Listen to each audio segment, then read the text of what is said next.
Hey, everybody. Welcome to another episode of Scuttlebutt. Today I'm joined by some really special guests, the Patoka Valley Quilting Guild. These ladies are doing a lot of interesting and neat stuff for veterans here in Dubois County and the surrounding area, and we're going to dive into their organization and what they're doing for us. Good afternoon, ladies. Good afternoon. If you would, go ahead and introduce yourself and tell the people just a little bit about yourself and how you got involved with the Quilting Guild. Okay. My name is Doris Langebrake. I'm from Ferdinand, and I joined the Guild about 5 years ago, but I've been quilting for about 35 years. My mother, my grandmother, everybody in my family was a quilter, so I didn't see any need to stop that. So I started quilting too. It is a life. I mean, I would think, with sewing and quilting, crocheting, I know a lot of the craft type things. I mean, it takes a while to get good at it. And once you start, you want to keep, getting better. And if you, especially if you enjoy it, I'm sure, you get a lot of good conversations and meet a lot of interesting people. Yeah. When I joined the Guild, I found that the different levels of experience always helped me become a better quilter. Great. Because all those people, they have been doing it longer than I have. Some of them less time, but we all learned something. For sure.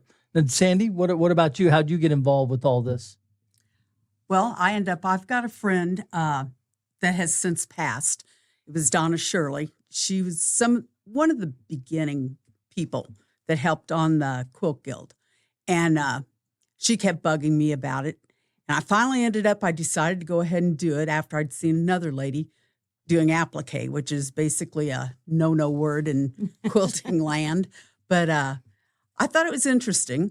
So I decided to go and try a couple meetings. And I found that they had a lot of different things that they were doing now that they didn't do years ago. You don't sit with a scissors and cut it out around a object, to make a pattern. They've got rotary cutters and they've got other things that makes everything a little more precise. And it just looked very interesting. So I started, and I've just been gleaning all kinds of knowledge so I can apply what I need to help with my quilting. Great. So I know that you started back around 1992 with about 30 members. What do you now? I mean, what is your organization now so that people can know? We've got about 52 members.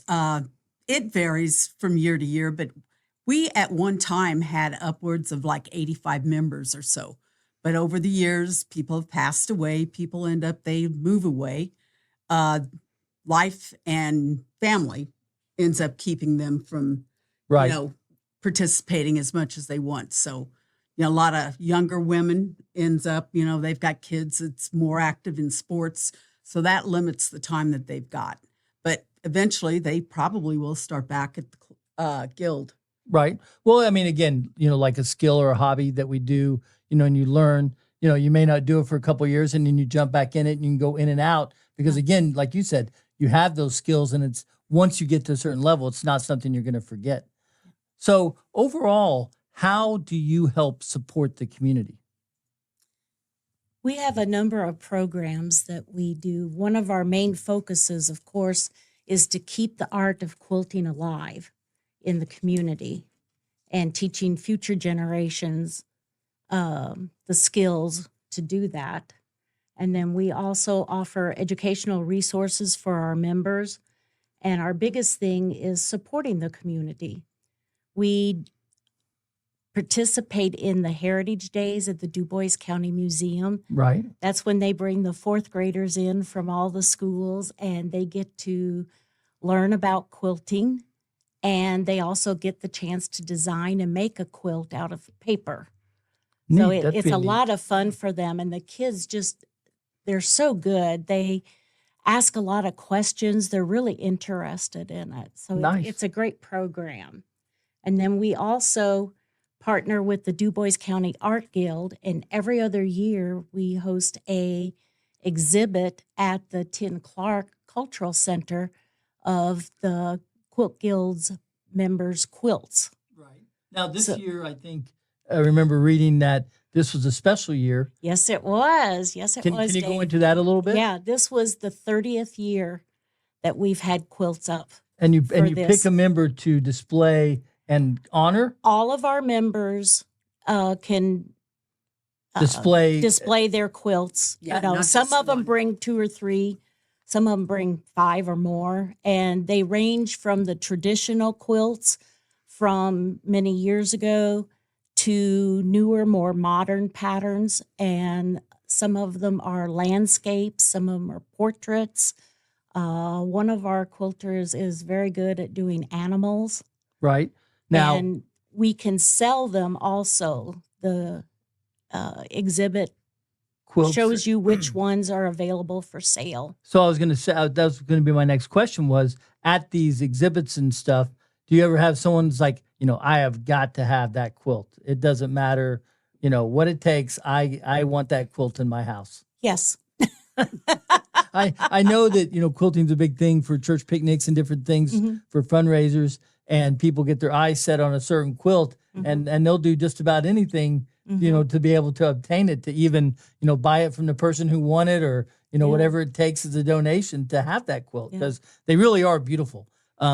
I know that we've had a couple meetings, and now that you're going to start assisting us with things for veterans, can you guys tell us a little bit about that? Okay.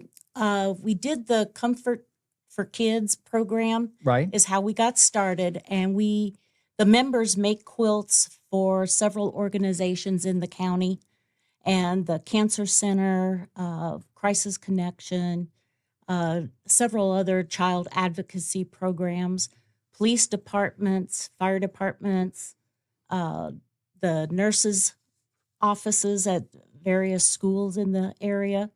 Right. And at one of the meetings, one of our members said, why don't we do veterans quilts too?